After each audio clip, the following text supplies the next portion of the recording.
is where the fun begins. Here they come.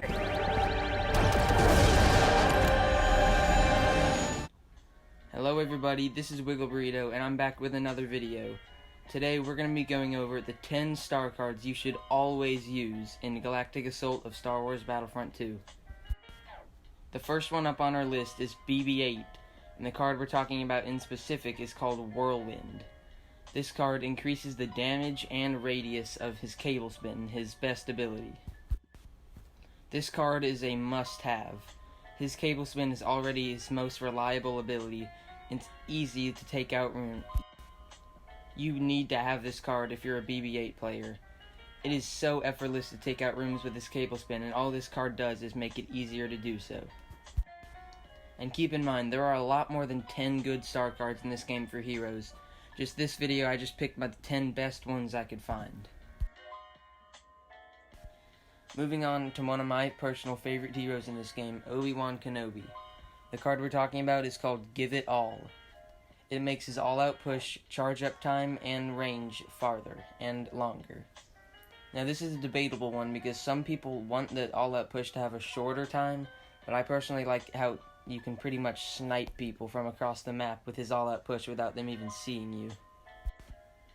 And adding to the fact that all-out push fully charged can one-shot heavies is just so much easier than having to go up to them and finish them off with your lightsaber. And it's not like all-out push has to have the full 3 or 4 second charge up time. You can do it quick if you want.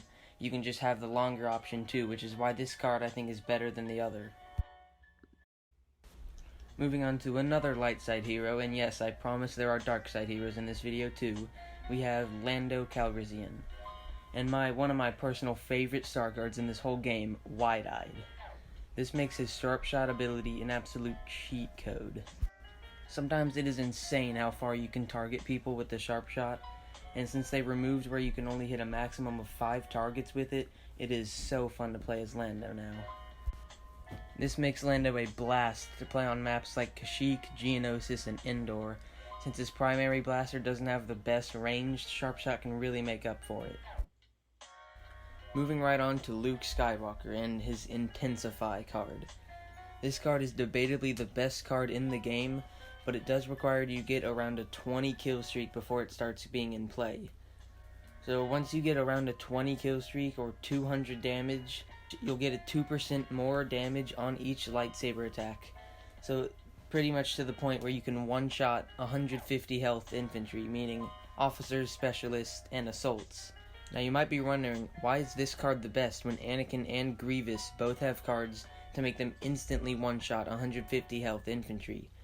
Well, because both of those cards take away from their stamina, and while it doesn't really affect General Grievous that much because he already has really bad stamina, it does affect Anakin a good bit.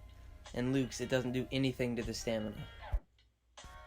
And just a disclaimer for this video, I'm putting all of the base health and health regeneration cards into one category, so half the video isn't me listing off health regeneration cards.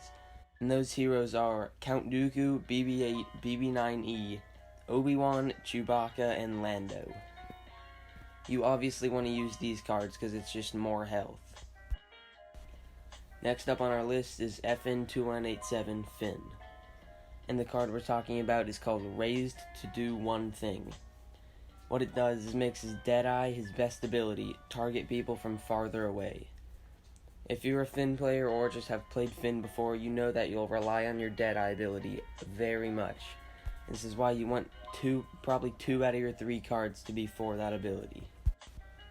I personally don't play Finn that much, but when I do, I find that Deadeye is a very fun ability to play. Although it is aimbot, it is not fun to deal with.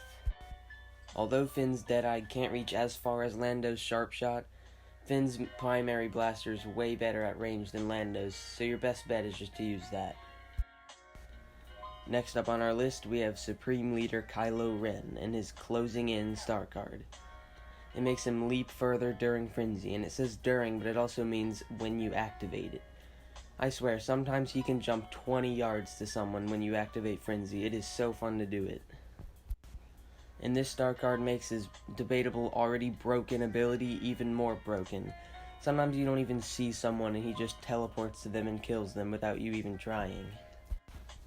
I personally never take off this star card, even in Heroes vs. Villains. I just think it makes his frenzy ability so much better. Not to mention his average health regeneration can get you pretty low on health, and if you just need a quick kill to get some health, you can probably target someone from about 15 or 20 yards away with frenzy and get a free 20 health. And just like before, I'm going to compile Anakin's and Grievous's cards together that makes them be able to one-shot 150 health infantry. These cards are called Massive Strikes and Sith Trained. Now, I get some people don't like these cards because of the stamina they take away, but really for General Grievous, that doesn't even matter. You'll never find yourself swing spamming with General Grievous, so the stamina really doesn't matter that much. And for Anakin, it really isn't that noticeable about how much stamina that card takes off, and it is way less of a hassle to one-shot 150 health infantry, rather than wasting 2 strikes and then they start spamming B and rolling and then you lose half your health. And also in the same category with these two heroes, Anakin's base health card and General Grievous's health regeneration card. Those are both be in this category too, so it doesn't take up space. Next up is Sheev himself, Emperor Palpatine. And the card we're talking about today is called Show No Mercy. I use this card all the time. It makes every extra target hit by Chain Lightning, his best ability in my opinion, reduce the cooldown of the Chain Lightning ability up to 5 seconds when you have the card at purple. The Chain Lightning ability is great for taking out big groups of infantry and taking out reinforcements that his normal lightning attack seems like it takes forever to kill them. And this card isn't that good in Heroes vs. Villains, but this video is only Galactic Assault, so that makes this card one of the best in the game.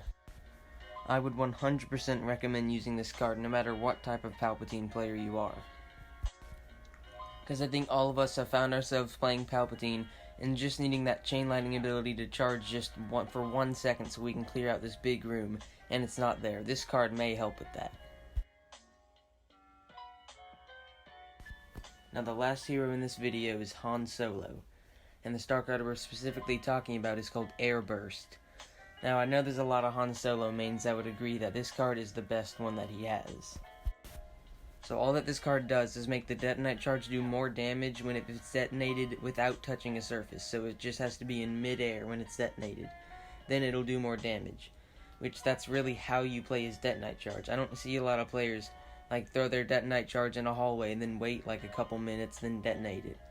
I think it's a quick ability that should be used the way this card describes it. So this star card is a real no-brainer, and I really wouldn't take it off in Heroes vs. Villains either.